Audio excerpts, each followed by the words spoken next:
غزہ پٹی کے مسلمانوں کے اوپر حملے کر رہے ہیں۔ میرے بھائی اور دوستو، اس سے پہلے میں آپ کو یہودیوں کا ذکر جو قرآن حکیم کے اندر آیا ہے، قرآن حکیم کے اندر یہودیوں کا جو ذکر کیا گیا ہے، اس کے تعلق سے آپ پہلے سماعت فرما لیجئے کہ قرآن حکیم کے اندر یہودی جو قوم ہے اس کا رویہ کیا تھا، اس کی چال چالن کیسی تھی، ان حرکتوں کو قرآن نے بیان کیا ہے۔ میرے بھائی اور دوستو،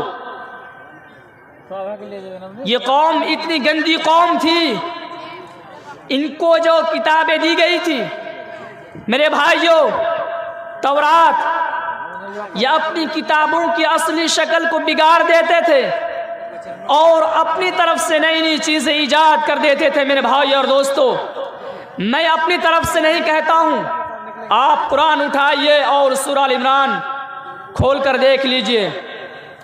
اللہ رب العالمین نے فرمایا، یا اہل الکتاب لم تلبسون الحق بالباطل وتکتمون الحق وانتم تعلمون۔ اے اہل کتاب، تم حق کو باطل کے ساتھ کیوں ملاتے ہو؟ وتکتمون الحق، اور حق کو کیوں چھپاتے ہو؟ وانتم تعلمون، اس حال میں کہ تم جانتے ہو۔ اس قوم کے اندر آپ اندازہ لگائیے کہ حق کو وہ چھپا لیا کرتے تھے اور باطل کو لوگوں کے سامنے بیان کر دیا کرتے۔ میرے بھائی اور دوستو، یہ ایک ایسی قوم تھی کہ اللہ رب العالمین نے پوری دنیا کے اندر ان کو فضیلت دی تھی، ان کو اچھا مقام دیا تھا، لیکن ان کی گندی حرکتوں کی وجہ سے یہ ایسی قوم تھی کہ اللہ کی نافرمانیوں پر نافرمانیاں کرتا گیا۔ میرے بھائی اور دوستو، تو اللہ رب العالمین نے اس فضیلت سے ان کو محروم کر دیا۔ اس کی دلیل سورۃ البقرہ آپ اٹھائیے اور دیکھیے، اللہ رب العالمین نے ارشاد فرمایا، یا بنی اسرائیل اذکروا نعمتی التي انعمت علیکم وانی فضلتکم علی العالمین۔ میرے بھائی اور دوستو، اے اولاد یعقوب علیہ السلام کو بیٹو، میری اس نعمت کو یاد کرو جو میں نے تم کو دی تھی، وانی فضلتکم علی العالمین، اور میں نے تمہیں پوری دنیا پر، پوری جہانوں پر فضیلت دی تھی۔ میرے بھائیوں، لیکن وہ نعمت ان سے چھین لی گئی ہے گندی حرکتوں کی وجہ سے، اللہ رب العالمین کی نافرمانی کی وجہ سے۔ میرے بھائی اور دوستو، وہ فضیلت چھین لی گئی ہے۔ لیکن ہم اور آپ اگر ان یہودیوں کی طرح وہ حرکت کریں میرے بھائی اور دوستو، تو ہم سے بھی یہ فضیلت چھین لی جائے گی۔ اتنا یاد رکھیے گا میرے بھائیوں، آج یہ ظالم بیٹھا ہوا کس طریقے سے میرے بھائیوں مسجد اقصی پر حملے کر رہے ہیں۔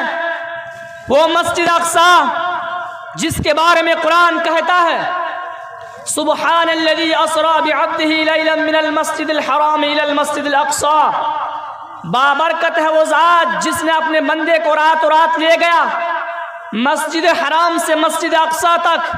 میرے بھائیوں، جب نبی اکرم صلی اللہ علیہ وسلم نے معراج کا سفر کیا تو اس سفر کا آغاز اسی مسجد اقصی سے کیا تھا، لیکن آج اسلام کے بہت بڑے دشمن، بہت بڑے ظالم آج مسجد اقصی پر حملہ کر رہا ہے، مسجد اقصی کو قبضہ کرنا چاہتا ہے میرے بھائی اور دوستو پوری طریقے سے۔ لیکن یہ اعلان کر دو دشمنوں، یہ تمہارے مسجد نہیں ہے بلکہ اللہ رب العالمین کا گھر ہے۔ اگر تم ان کو مٹانے کی کوشش کرو گے، اگر تم مسجد کو قبضہ کرنے کی کوشش کرو گے، تو اتنا یاد رکھنا، خانہ کعبہ کو گرانے کے لیے ابرہہ بادشاہ بھی گئے، ہاتھیوں کو لے کر لشکر کے ساتھ گئے میرے بھائیوں، لیکن اللہ رب العالمین نے چڑیوں کو بھیج کر اور ان چڑیوں کی چونچ میں کنکریاں دے کر ایسی کنکریوں کی بارش برسائی گئی ابرہہ کے لشکر پر۔ میرے بھائی اور دوستو، قرآن نے بیان کیا، فَجَعَلَهُمْ كَعَصْفٍ مَأْكُولٍ، ہم نے اس کو کھائے ہوئے بھوسے کی طرح کر دیا، کھائے ہوئے بھوسے کی طرح کر دیا۔ آج اس مسجد کو میرے بھائیوں قبضہ کرنے کی کوشش کر رہا ہے۔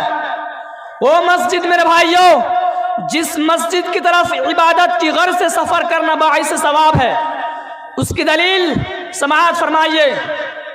عن ابی ہریرہ رضی اللہ عنہ عن النبی صلی اللہ علیہ وسلم قال لا تشد الرحال الا ثلاثة مساجد مسجدی هذا ومسجد الحرام ومسجد الاقصى رواہ مسلم۔ حضرت ابو ہریرہ فرماتے ہیں کہ نبی اکرم صلی اللہ علیہ وسلم نے ارشاد فرمایا، عبادت کے غرض سے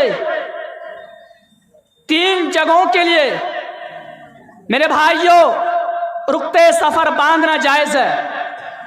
آپ نے فرمایا کہ میری مسجد ہے اور مسجد حرام ہے اور مسجد اقصیٰ ہے، لیکن آج میرے بھائی اور دوستو، آج کس طریقے سے دشمنان اسلام آج اس مسجد کو توڑنا چاہتا ہے، ختم کرنا چاہتا ہے، مٹانا چاہتا ہے۔ میرے بھائی اور دوستو، میں ان سے یہ بات کہہ دینا چاہتا ہوں، کیا یہ تمہاری مسجد ہے؟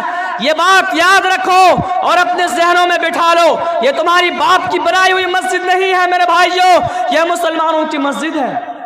لیکن آج فلسطینیوں کے اوپر حملے ہو رہے ہیں، ان کو مار ڈالنے کی کوشش کی جا رہی ہے، ان کو ختم کرنے کی کوشش کی جا رہی ہے، آج اس مسجد کو قبضہ کرنے کی کوشش کی جا رہی ہے جس کی طرف میرے بھائی اور دوستو نبی اکرم صلی اللہ علیہ وسلم نے 16 یا 17 مہینے تک نمازیں پڑھی ہے، آج اس مسجد کو توڑنے کی کوشش کی جا رہی ہے۔ فلسطینیوں کے اوپر بچوں کو مارا گیا، اور حال ہی کی بات بتلا رہا ہوں میرے بھائی اور دوستو، 33 اسپتال میں آگ لگائی گئی، بمباریاں کی گئی، حالت یہ ہو چکی ہے، بہت سارے لوگ تو مر جاتے ہیں، بلڈنگوں میں دب جاتے ہیں، لیکن جو لوگ گھائل ہوتے ہیں اسپتال میں ان کو ایڈمٹ کرایا جاتا ہے، لیکن وہاں دوائیاں ختم ہو چکی ہے، پانی تک نہیں ہے میرے بھائی اور دوستو۔ اب آپ بتائیے، انسان کی سب سے اہم ضرورت پانی ہوتا ہے، لیکن اگر پانی نہ رہے میرے بھائی تو کیا صورتحال پیدا کر دی جائے گی۔ میں ان ظالموں کا اعلان کرنا چاہتا ہوں جو اسرائیل کے میرے بھائی اور دوستو پردھان منتری نیتنیاہو صاحب ہے، آج ظلم کر رہے ہیں مسلمانوں کے اوپر، جس نے زمین دی بیٹھنے کے لیے، جس نے